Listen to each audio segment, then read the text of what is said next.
आपके साथ जो बुलेटिन की शुरुआत करते हैं। प्रयागराज से खबर सामने आ रही है, बांटेंगे तो काटेंगे के बाद अब उछला नया नारा। एक बार फिर से प्रयागराज से ये जानकारी सामने आ रही। प्रयागराज महाकुंभ में लगे डरेंगे तो मरेंगे के पोस्टर, अब पोस्टर वार जारी है। जगत गुरु रामानंदाचार्य की तरफ से लगाए गए पोस्टर में लिखा गया डरेंगे तो मरेंगे। महाकुंभ क्षेत्र में लगाए गए पोस्टर संतों के बीच महाकुंभ में भी गर्म रहने वाला है ये स्लोगन। तो एक बार फिर अब महाकुंभ में भी नारेबाजी शुरू हो गई है और सीएम योगी के बटेंगे तो कटेंगे की बात करें तो काफी सियासत में ये जो नारा रहा है और इस पर लगातार सियासत हमें देखने को मिला। और अब एक बार फिर महाकुंभ में भी कुछ वही नजारा हमें देखने को मिल रहा है, जहां संतों की तरफ से लगाए गए हैं पोस्टर जिसमें लिखा है डरेंगे तो मरेंगे। यानी कि महाकुंभ को भी पूरी तरह से हिंदुत्व और राष्ट्रवाद से जोड़कर यहां हिंदुत्ववादी बनाने की कोशिश की जा रही है। अब संतों की तरफ से ये नारे लगाए जा रहे हैं, जगत गुरु रामानंदाचार्य की तरफ से पोस्टर लगाए गए हैं और तस्वीरें महाकुंभ को लेकर यह जानकारी सामने आ रही है, जहां पोस्टर में लिखा गया है डरेंगे तो मरेंगे। प्रयागराज महाकुंभ में अब पोस्टर का दौर शुरू हो गया है। वहां भी बटेंगे तो कटेंगे के बाद अब नया नारा उछला है। सीएम योगी आदित्यनाथ ने चुनावी दौर में जहां बटेंगे तो कटेंगे का नारा दिया था, प्रधानमंत्री नरेंद्र मोदी ने एक है तो सेफ, तो वहीं अब महाकुंभ की बात करें तो अब यहां नया नारा सामने आ रहा है, जहां डरेंगे तो मरेंगे के पोस्टर लगाए गए हैं। प्रयागराज से यह खबर। तो महाकुंभ में भी अब पोस्टरों का दौर शुरू हो चुका है, लेकिन ये पोस्टर संत की ओर से लगाए जा रहे, साधु संतों ने लगाया है। आपको बताते चले जगत गुरु रामानंदाचार्य की तरफ से पोस्टर लगाए गए जिसमें लिखा गया है डरेंगे तो मरेंगे। प्रयागराज महाकुंभ से जुड़ी जानकारी आपके साथ साझा कर रहे हैं।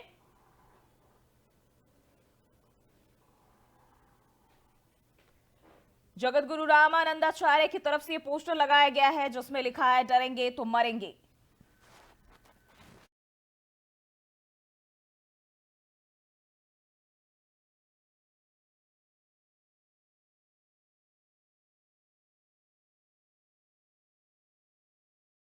तो चले अब नया नारा उछला है और प्रयागराज महाकुंभ में भी अब देखें तो सियासी दौर कहीं ना कहीं इस पर भी शुरू होता हुआ नजर आएगा। जब एक तरफ चुनावी दौर की बात करें, जहां नेताओं ने, अगर हम बीजेपी की बात करते हैं तो उन्होंने बटेंगे तो कटेंगे का स्लोगन दिया था और इस स्लोगन ने बेहद सुर्खियां बटोरी थी और तमाम जो राज्य हैं उन जगहों पर इसके बल पर कहीं ना कहीं हम देखें चुनाव में बीजेपी को सफलता भी मिली, लोग जुड़े उनसे। लेकिन अब प्रयागराज महाकुंभ में भी कुछ ऐसा ही नजारा देखने को मिल रहा है, जहां संतों ने, अगर हम बात करें जगत गुरु रामानंदाचार्य की तरफ से, तो उन्होंने इसको लेकर ये पोस्टर लगाए गए हैं और उन्होंने कहा डरेंगे तो मरेंगे। यानी कि हिंदुओं को एक बार फिर से यहां एकजुट होने के लिए कहा जा रहा है और संत समाज, ये पोस्टर उनकी तरफ से लगाया गया है जिसमें साफ तौर पर लिखा गया है डरेंगे तो मरेंगे। अब इसके क्या मायने हैं,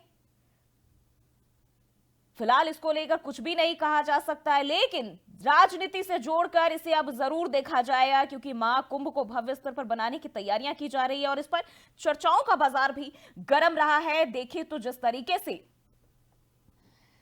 संत के साथ साथ गैर हिंदू को लेकर भी चर्चाओं का बाजार गर्म रहा है और ऐसे में एक बार फिर अब डरेंगे तो मरेंगे चर्चाओं में रहने वाला है। शायद ये यूपी की सियासत में एक और नया कड़ी जो है वो जुड़ने जा रहा है।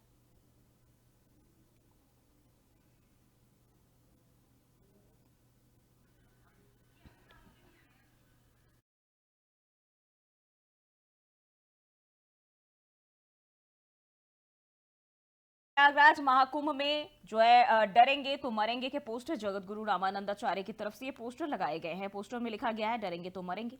महाकुंभ क्षेत्र में ये पोस्टर लगाए गए हैं और हिंदुओं को संदेश देने की कोशिश संत समाज की ओर से। तो संतों के बीच महाकुंभ में भी गर्म रहने वाला ये स्लोगन, और देखना होगा कि अब इस पर क्या सियासी संग्राम छिड़ता है।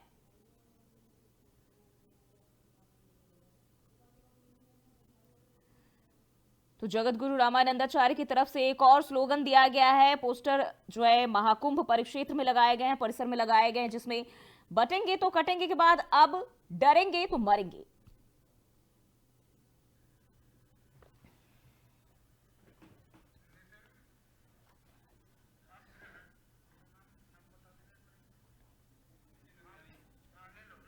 और इसी खबर पर ज्यादा जानकारी के साथ नितिन अग्रहरी हमारे सहयोगी हमारे साथ जुड़ चुके हैं। नितिन, चुनावी दौर में हम अगर बात करें, बांटेंगे तो कटेंगे और अब महाकुंभ में डरेंगे तो मरेंगे, क्या मायने?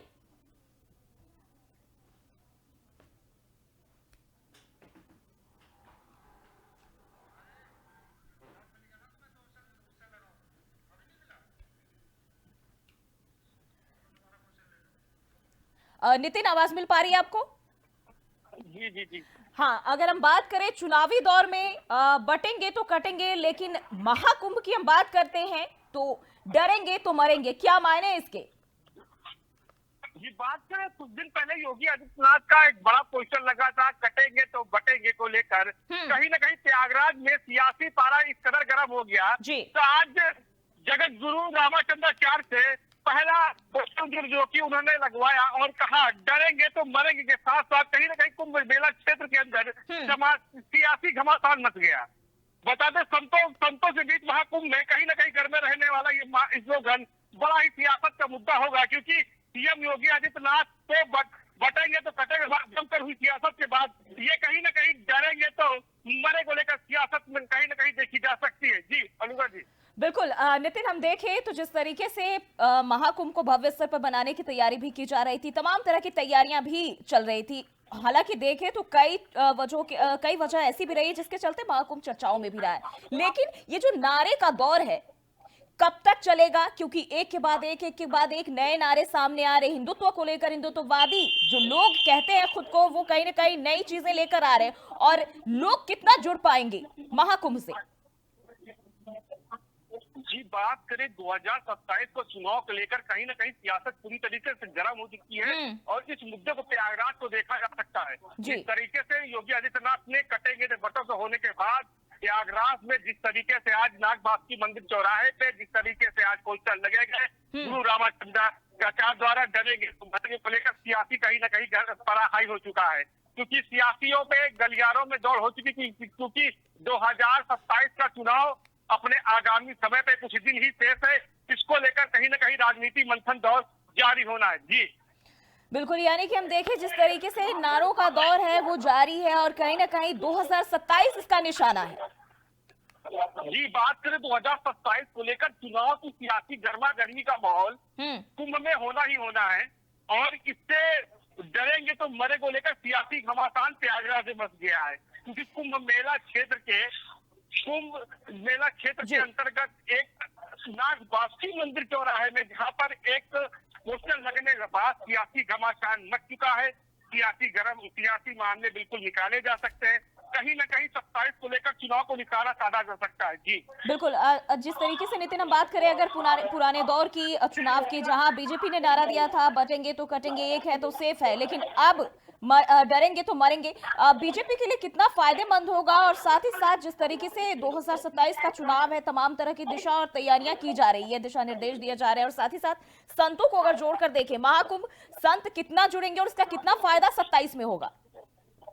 जी, बात करें 2027 को चुनाव को लेकर कहीं ना कहीं इस पोस्टर बैनर से कहीं ना कहीं सियासी गर्म तो होना ही होना है, क्योंकि 2025 का ये कुंभ मेला 2027 का ये कुंभ मेला 27 का रिजल्ट की कहीं ना कहीं इसमें शुरुआत हो जाएगी, क्योंकि सरकार कहीं भी चूक करना नहीं चाहती, सबसे बड़ी बात ये, और विपक्ष को कोई मुद्दा देना नहीं चाहती जिससे विपक्ष इस मामले को लेकर सियासी गर्मा सके। पर इसके बाद इस तरीके से मामले सामने आ रहे हैं, कटे होने के बाद इस तरीके का माहौल गरमाया हुआ है। कहीं ना कहीं योगी आदित्यनाथ सरकार इस मामले को लेकर कड़ा फैसला लेके रहेगी। जी बिल्कुल नितिन, बने रहिएगा हमारे साथ, अगली खबर पे भी आपका रुख करते हैं।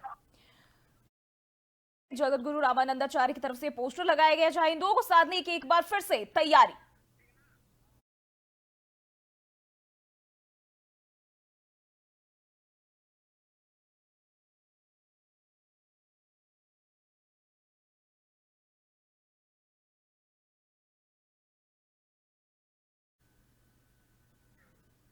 बढ़ते हैं आगे, प्रयागराज से एक और जानकारी आपको बता दें, महाकुंभ से जुड़ी हुई बड़ी खबर। महाकुंभ मेला क्षेत्र में सुरक्षा बढ़ाई गई। महाकुंभ मेला क्षेत्र में सुरक्षा व्यवस्था बढ़ा दी गई। आतंकी पन्नू की धमकी के बाद सुरक्षा व्यवस्था पूरी तरह से चाक चौबंद की गई है। तो ये बड़ी जानकारी आपके साथ साझा करें। पांटून पुलों के पास पुलिस बल की तैनाती देखने को मिल रही है। तो अब आतंकी पन्नू की धमकी के बाद से प्रयागराज में एक बार फिर से पुलिस व्यवस्था चाक चौबंद और महाकुंभ को लेकर पुलिस पूरी तरह से अलर्ट मोड पर नजर आ रही है। यानी कि महाकुंभ मेला को जिस तरीके से भव्य बनाने की कवायद पुलिस प्रशासन साथ साथ सरकार कर रही थी, वहीं अब इसमें जिस तरीके से आतंकी पन्नू का जो वीडियो सामने आया उसके बाद से पूरी तरह से प्रशासन अलर्ट मोड पर है। व्यवस्थित और तमाम जो चाक चौबंद है वो सुरक्षा को लेकर पूरी तरह से अलर्ट नजर आ रहे हैं। और ऐसे में हम देखें तो पुलिस बलों की तैनाती भी बढ़ा दी गई है। साथ ही साथ महाकुंभ क्षेत्र जो है मेला का, उसमें भी सुरक्षा व्यवस्था बढ़ा दी गई है। तो से ये खबर आपके साथ साझा करें महाकुंभ को लेकर। आपको बताते चले हाल ही में जिस तरीके से कई सारी चीजें निकल के सामने आई थी, उसी में अब ये जानकारी सामने आ रही है कि आतंकी हमले की जो खबर सामने आए उसके बाद से अब पुलिस के लिए कहीं ना कहीं कह सकते हैं चुनौती का दौर शुरू हो गया है। किस तरीके से सुरक्षित बनाया जाए, इसको लेकर तमाम तरह की तैयारियां भी देखने को मिल रही है। तो महाकुंभ से जुड़ी ये जानकारी आपको बता दें और एक बार फिर से रुक कर लेते हैं नितिन अग्रहरी की ओर। नितिन, महाकुंभ मेले में जिस तरीके से आतंकी पन्नू के धमकी की जो जानकारी सामने आई थी, अब इसको लेकर पुलिस प्रशासन पूरी तरह से अलर्ट हो गई है। क्या जानकारी आपके पास? हेलो जी नितिन, आवाज मिल पा रही है आपको?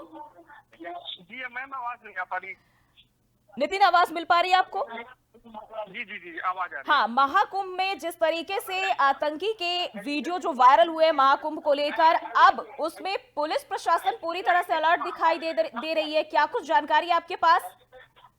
मैम आवाज कुछ आवाज स्पष्ट नहीं आ पा रही। लगता है टेक्निकल इश्यू है और इसकी वजह से संपर्क नहीं हो पा रहा है। दोबारा से जोड़ने की कोशिश करेंगे।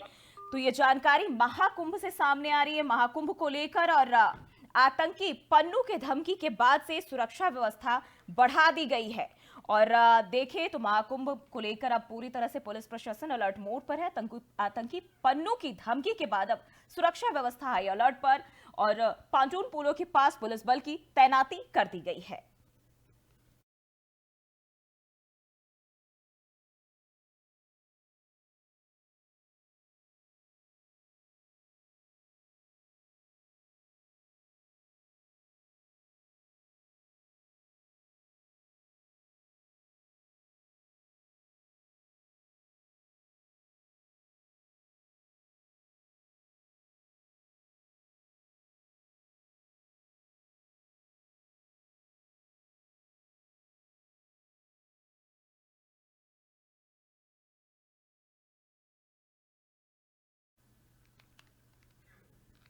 और प्रधानमंत्री नरेंद्र मोदी ने क्रिसमस की शुभकामनाएं दी। सभी को क्रिसमस की हार्दिक शुभकामनाएं। प्रधानमंत्री नरेंद्र मोदी ने क्रिसमस की शुभकामनाएं दी है देशवासियों को और उन्होंने कहा प्रभु यीशु मसीह की शिक्षाएं सभी को शांति का मार्ग दिखाए। तो यहां सभी के सकुशल मंगल होने की कामना की है और उन्होंने कहा कि प्रभु यीशु की शिक्षाएं सभी को शांति का मार्ग दिखाएं। और इसी को लेकर प्रधानमंत्री नरेंद्र मोदी ने पूरे देशवासियों को शुभकामनाएं दी है। क्रिसमस की शुभकामनाएं प्रधानमंत्री नरेंद्र मोदी की तरफ से। तो सभी को क्रिसमस की हार्दिक शुभकामनाएं प्रधानमंत्री नरेंद्र मोदी ने कहा है।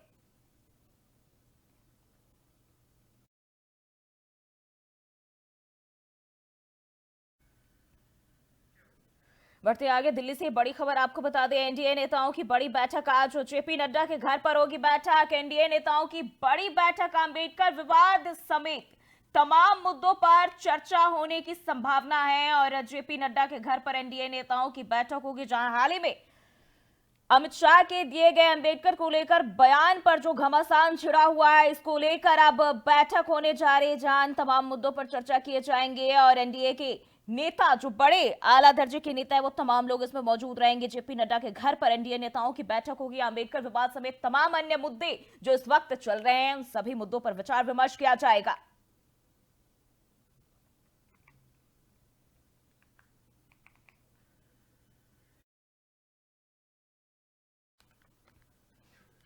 बढ़ते आगे, बीजेपी अध्यक्ष जेपी नड्डा का राजस्थान दौरा। कल से 2 दिवसीय राजस्थान दौरे पर रहेंगे जेपी नड्डा। 27 दिसंबर को शाम को लौटेंगे वापस। 27 दिसंबर को पीएम मोदी करेंगे लाभार्थी संवाद। तो ये जानकारी सामने आ रही है। कल से 2 दिवसीय राजस्थान दौरे पर जेपी नड्डा। 27 दिसंबर को प्रधानमंत्री नरेंद्र मोदी लाभार्थी संवाद करेंगे। 27 दिसंबर को शाम को वापस लौटेंगे जेपी नड्डा। तो 27 दिसंबर को प्रधानमंत्री नरेंद्र मोदी लाभार्थी संवाद करने वाले हैं। वहीं बीजेपी अध्यक्ष जेपी नड्डा का राजस्थान दौरा है, जहां 27 दिसंबर को वो लौट आएंगे। कल से 2 दिवसीय दौरे पर रहेंगे जेपी नड्डा।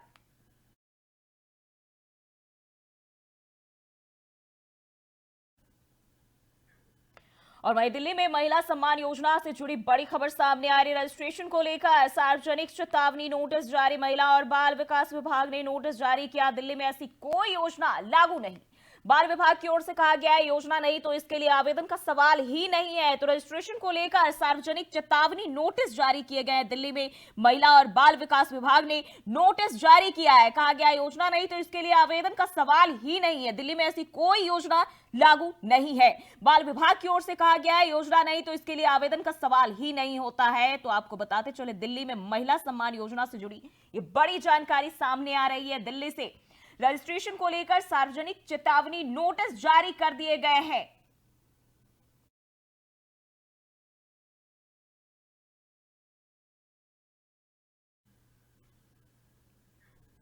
बढ़ते आगे, दिल्ली एनसीआर में लगातार दूसरे दिन बारिश होने से ठंड बढ़ गई है और अब घने कोहरे और 2 दिन बारिश के लिए तैयार रहे। उत्तर पश्चिम भारत में एक पश्चिमी विक्षोभ के सक्रिय होने से 26 दिसंबर रात से हल्की बारिश का अनुमान लगाया जा रहा है। वहीं 27 दिसंबर को बारिश और तेज हवा चलेगी।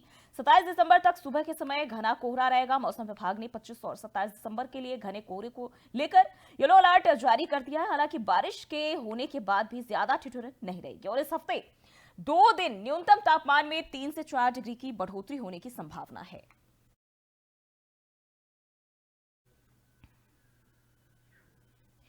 रुक करते अगली खबर की ओर। संभल के चंदौसी में बावड़ी की खुदाई में नई चीजों के मिलने का सिलसिला जारी है और आज भी इसकी खुदाई की जा रही है ताकि पूरी बावड़ी की जो सच्चाई है वो सामने आ सके और हर दावे, हर रहस्य से पर्दा उठ सके। बुधवार सुबह एएसआई की सर्वे टीम मौके पर पहुंची और बावड़ी का जायजा लिया। बता दें कि मंगलवार को टीम ने करीब 7 फीट तक खुदाई की और इसके बाद इसमें बना बड़ा सा सुरंग दिखने लगा। इससे पहले सोमवार को वहां एक और कूप मिला। बता दें कि संभल में कुछ दिन पहले एक मंदिर मिला था और इसके बाद खुदाई में कुआं मिला और कुएं को खोदा गया तो प्राचीन बावड़ी के रहस्य से पर्दा उठ गया। और इसी खबर पर ज्यादा जानकारी के साथ विजेंद्र हमारे सहयोगी हमारे साथ जुड़ चुके हैं। विजेंद्र, क्या जानकारी सामने आ रही है? अभी तक खुदाई अभी भी जारी है, क्या कुछ मिला है? एएसआई सर्वे टीम वहां पहुंची? जी बिल्कुल, मैं आपको बता दूं, यहाँ संभल के चंदौसी में लक्ष्मण इलाके में 6 दिन से लगातार जो है खुदाई चल रही है। आज सुबह यहाँ पर एएसआई की टीम पहुंची सर्वे करने के लिए। तो 150 साल पुरानी जो है वो बावड़ी बताई जा रही है। यहाँ पहुंचने के दौरान यहाँ पर जो खुदाई जो है नगर पालिका के द्वारा जो लगातार जारी है। यहाँ पर एक पुराने कुआं का भी निरीक्षण किया था और जो एएसआई की टीम जब वहां पहुंची तो इसमें पहली मंजिल की जो खुदाई है वो यहाँ पर हो चुकी है। जी, अभी तक क्या कुछ निकल के सामने आए? अगर हम शुरुआती दिन से अभी तक की बात करें तो इसमें क्या कुछ अपडेट देखने को मिल रहा है? क्योंकि अब टीम जो है पहुंची है, 4 से 5 दिन हो गए और अभी तक खुदाई जारी है। क्या रहस्य है इसके? क्या इसको लेकर किसी तरह की अपडेट मिल पा रही है?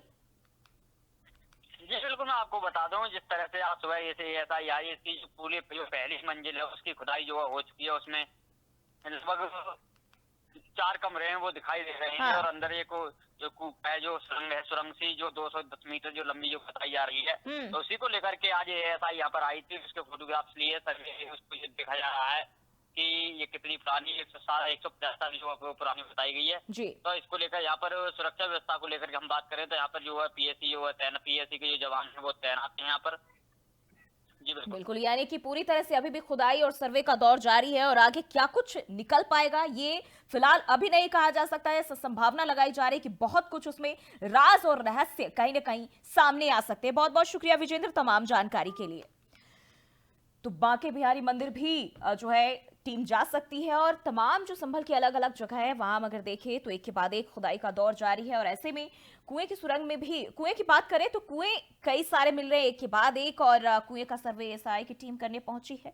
वहीं ये सर्वे 5वें दिन भी जारी है और अभी तक कई कमरे भी इसमें मिले हैं और संभावना जताई जा रही है कि आगे भी बहुत कुछ इससे जुड़े रहस्य सामने आ सकते हैं जिनसे पर्दा उठ सकता है। टाइम लगेगा। टाइम इसलिए लगेगा कि अभी तो ऊपर तक जो पोर्शन था तो हम लोगों को जेसीबी ट्रैक्टर लगा करके मलबा उठा लिया, लेकिन अब अंदर स्ट्रक्चर है। यदि हम लोग जेसीबी या कोई मशीन लगाते हैं तो स्ट्रक्चर को क्षति होने की संभावना है, जिसके नाते हम लोग मैनुअली जो है लेबर जो है फावड़ा और तहसीलदार से एक मट्टी उठा करके बाहर कर रहे हैं, तो उससे जो है टाइम लग सकता है। कितनी खुदाई हो चुकी है अब तक? कितनी खुदाई हो चुकी है अब तक? अब ये मुश्किल है ना, ये एरिया जो है कि अंदर दबा पड़ा है और मुझे लगता है कि इस तरीके से तो ये महीना भर ही लग सकता है इसी खुदाई। बढ़ते आगे, समाजवादी पार्टी के राष्ट्रीय महासचिव शिवपाल सिंह यादव ने भारतीय जनता पार्टी यानी बीजेपी पर निशाना साधा है, जिसमें उन्होंने कहा कि हिंदू मुस्लिम की एकता को खत्म करने के लिए बीजेपी के लोग षड्यंत्र करते हैं। सपा नेता शिवपाल सिंह यादव मंगलवार को पत्रकारों से बातचीत कर रहे थे और इस दौरान उन्होंने बीजेपी पर जमकर निशाना साधते हुए कहा कि ये लोग जनता को रिझाने के लिए षड्यंत्र करते हैं। ये लोग कुछ भी काम नहीं करते, ये झूठ बोलकर जनता को भटकाने का काम करते हैं।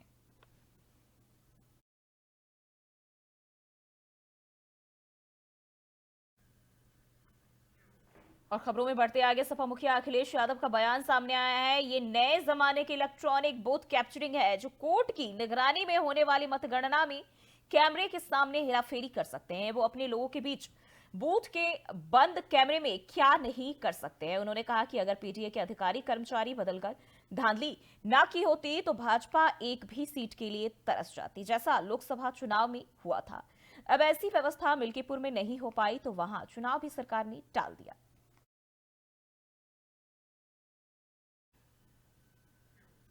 और फिलहाल के लिए बुलेटिन में बस इतना ही। खबरों के लिए बने रहिए एब स्टार के साथ।